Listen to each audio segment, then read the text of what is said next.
makambo ya mabe koleka tikino wine ekoya kokweya likolo na ye. Wana sikoyo programme obimba lobi 7 semaines plus de 62 semaines. Après 62 semaines, mon pakolami moko akozala retiré, pe mutu akoremplace ye akozala te.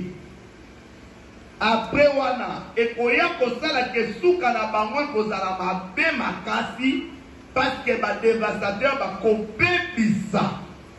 Mena suka dévastateur akoya kosala alliance moko ya suka pendant 1 semaine.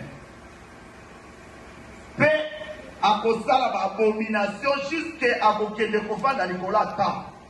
Na kati ya temple na place sainte.